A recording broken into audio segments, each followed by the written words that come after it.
So, a couple weeks ago, I saw Avengers Endgame, and holy crap. I'm not even really sure how to start this review, so you know what? Let's just jump into it. Okay, spoiler-free section. This movie subverts expectations from the very beginning. You will have absolutely no idea what to expect just from the very beginning. The characters are balanced very well. Each one of the characters get the right amount of screen time. You get to get something about each one of the characters.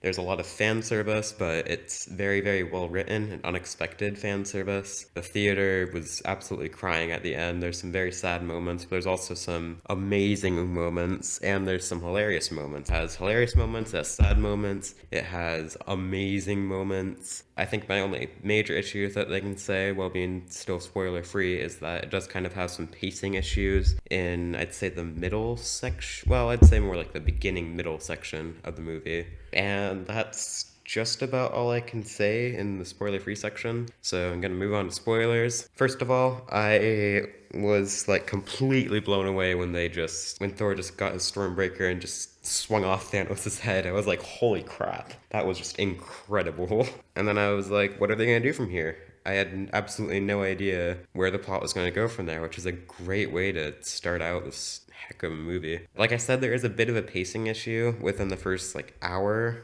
Even though I liked all of it, I did kind of feel like, okay, can we get to the time traveling stuff already? But there were still a lot of great moments. I love seeing Tony Stark as a father. That was amazing. It's a side to Tony that I'd never really seen before, and it really showed a lot of character development from this character. I really liked Professor Hulk. Professor Hulk was so weird and so comic booky, but it just worked so well for me. He was hilarious. Just a little side note, I really liked that Professor Hulk dabbed, except this is actually the appropriate time in a movie for a character to dab. It really, really, really irritates me when characters in movies will literally just dab for no reason, and it's just the worst thing ever. But this time he's actually appealing to the teens. I really liked seeing Thor and Korg playing Fortnite. Kind of same thing there.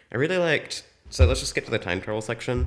I really liked seeing Captain America fight Captain America. I thought that moment was just awesome. I loved Thor's mom. I didn't expect them to actually call back to Thor the Dark World, but they actually made it pretty well. I loved Thanos. Thanos was maybe even better in this movie than in Infinity War. He felt very powerful. This showed his kind of demented, psycho side to him that we didn't really see quite as much of in Infinity War. Infinity War focused more on understanding this character's motivations, but this was more understanding the character as a true villain. And I think it's time for me to get to the third act. The third act was just insane. I think it's the third act alone that was able to make me go, you know what? This is my favorite Marvel movie. After I saw the third act, that was what made me decide that this was the absolute best Marvel movie.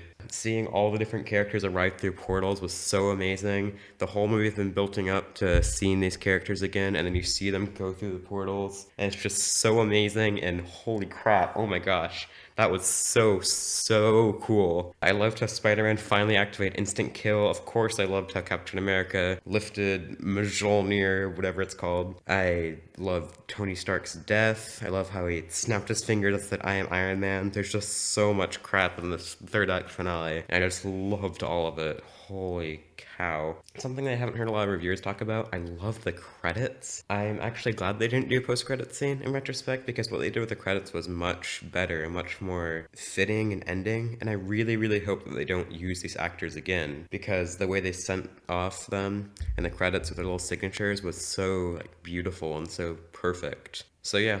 Overall, Avengers Endgame was just incredible. My favorite MCU movie so far. It was a great kind of season finale to this movie, and I am going to give it a 9 out of 10.